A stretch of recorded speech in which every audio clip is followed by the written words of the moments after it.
Minority of supreme court ججز نے majority of supreme court ججز کو نکال دیا تھا. جی جی یہ قوم خوشیاں منا رہی تھی. وہ پی سی او کی بات کر رہے تھے یا این آر او والا جو کیس تھا. انٹرسٹنگلی 31 جولائی کے فیصلے کے تحت جو جھوٹ بولا گیا, جو ججز نکالے گئے زیادہ تر ججز پی سی او ججز نہیں تھے, لیکن جنہوں نے نکالا وہ سارے پی سی او ججز تھے. لیکن وہ اتنا غلط اور بے ایمانہ فیصلہ تھا کہ وہ آج تک وہ کسی کو پتہ ہی نہیں لگا یہ ہوا کیا ہے. تو یہ میں آپ کو بتا رہا ہوں کہ وہاں پہ بھی ڈیفیکٹو ڈاکٹرن تو سمجھ آتی ہے کہ وہاں پہ ان ججز پہ کوئی بدنیتی تو نہیں تھی جنہوں نے فیصلے کیے تھے. یہاں پہ تو ساری قوم چیخ رہی تھی. میں نے خود چیف جسٹس کو 2-3 دفعہ کیسز میں کہا کہ یار اب فل کوڈ بناؤ.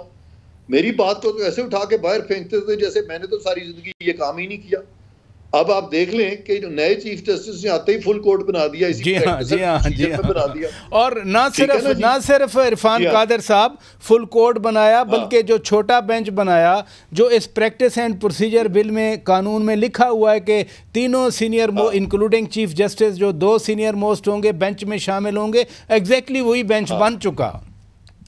ہاں تو چنانچہ یہ میں ضروری سمجھتا تھا آپ کو وضاحت کرنا. اب دوسری بات جو ہے نا, معیشت بھی اسی چیز سے لنکڈ ہے, پولیٹیکل سٹیبلٹی سے.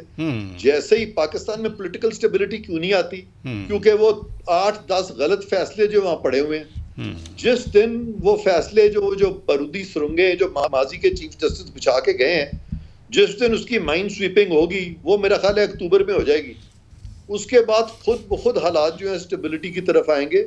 اور اکانومی کا بہت ایڑی چوٹی کا اس کا ناتا ہے, یہ کیا کہتے ہیں جی, چولی دامن کا ساتھ.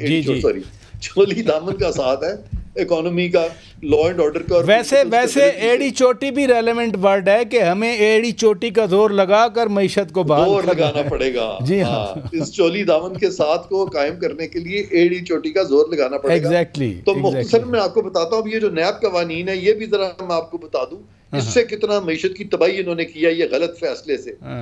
یہ اسینشلی بنے کیوں تھے؟ بنے یہ اس لیے تھے کہ پاکستان میں کوئی سرکاری افسر جو ہے وہ فیصلہ ہی نہیں کر سکتا تھا, ڈر کے مارے فیصلہ کرتا ہی نہیں تھا. بزنس مین کوئی فیصلہ نہیں کرتا تھا. ہاں نہیں, سنیں اگر وہ کوئی امپروڈنٹ اس کی کوئی ڈیسیژن میکنگ سے نیب والے اگری نہیں کرتے تھے تو وہ مس یوز آف اتھارٹی کا کیس بنا دیتے تھے. اس چیز کو ختم کرنے کے لیے یہ والا ترامیم آئی. اس کے بعد جو بزنس مین تھا, اگر وہ سرکار کے ساتھ کوئی ٹھیکہ لے لیتے یا سرکار کا کام کرتا ہے تو وہ اس پہ جو پروفٹ ہوتے تھے اس کو وہ کرپشن میں لے آتے تھے. تو لہٰذا اس طرح کے جو اسپیشلائز پھر ٹیکسیشن میٹرز میں بیچ میں انٹرفیئرنس شروع ہو گئی. نیب نے مثبت کام بھی کیے, اچھے کام بھی کیے, لیکن کچھ اس کا نیگیٹو فال آؤٹ ہوا. وہ اس طرح کے کیسز بہرحال وہ بھی ہمیں ذہن میں رکھنا ہے. عرفان قادر صاحب یہ سارے اینگل ذہن میں رکھنے. ادھر رکیے گا ظفر پراچا صاحب. ایکسپورٹس بڑھ نہیں رہی, سرمایہ کاری یہاں ہو نہیں رہی, ملکی آمدنی کیسے بڑھے گی؟ ایک سیکٹر رہتا ہے وہ ہے ریمیٹنسز, ترسیل زر. اس کو کیسے ہم بڑھا سکتے ہیں کہ ڈبل ہو جائے, ٹرپل ہو جائے؟ پیسہ تو بہت ہے پاکستانیوں کے پاس باہر. دیکھیے جناب, ریمیٹنس بڑھانے کے لیے آپ کو اوورسی پاکستانی کی ناراضگی دور کرنی ہے اور اس کو آپ کو ڈائریکٹ انسینٹیو دینا ہے. یہ جو آپ نے پی آر آئی بنایا ہے, یا انسینٹیو کیا ہو سکتے ہیں؟ انسینٹیو یہ ہو سکتے ہیں آپ ان کو سیدھا 5% ان کو انسینٹیو دے دیں. اگر وہ 300 روپے کا انٹر بینک کا ریٹ ہے تو ان کو آپ 315 320 روپے دے دیں. جیسا کہ آپ ایکسپورٹرز کو انسینٹیو اور جو مختلف ریبیٹ دیتے ہیں وہ تقریباً 30 سے 35% ہے اور ان کی کارکردگی بڑی مایوس کن ہے. اگر آپ ان کو ایکسپورٹ انڈسٹری کا درجہ دے دیں اوورسی پاکستانی. بلکہ عرفان قادر صاحب کو بھی یاد ہوگا پی ٹی آئی کی حکومت نے $3 ارب دیے تھے ان انڈسٹریلسٹ اور بزنس مینوں کو, لیکن کوئی اس کا رزلٹ نہیں آیا تھا. آپ فرما رہے ہیں کہ اوورسیز پاکستانیوں کو یعنی وہ ڈالر جو بھیجیں بینکنگ چینل سے 5-10 روپے زیادہ ریٹ دیا, زیادہ دے دیں, انسینٹیو ہوگا. اور جو ایکسچینج کمپنیز ہیں ان کو بھی ایکسپورٹ انڈسٹری کا درجہ دیں, کیونکہ ایکسچینج کمپنیز بھی $7 بلین لاتی ہیں. ڈسپائٹ آف دیٹ کہ ہمارے پاس صرف منی ٹرانسفر 3 کمپنیاں ہیں, بینکوں کے پاس 100-150 ہیں, تو وہ ایکسچینج کمپنیز کو دیا جائے. منی ٹرانسفر کا کیا مطلب؟ ساری کمپنیاں منی ٹرانسفر کر نہیں سکتی؟ نہیں, جو ایکسچینج کمپنیز ہیں ان کے پاس, ہم اس کو ٹائی اپس کہتے ہیں. اچھا, تو صرف 3 کمپنیز ہیں ہمارے پاس بینک جو یعنی باہر سے پیسے لے سکتی ہیں, جو باہر سے پیسے آتے ہیں. جی جی. اور جو ان کے جو یہاں پہ جو کاؤنٹر پارٹ ہے, تو وہ ہم جو کاؤنٹر پارٹ ہیں 3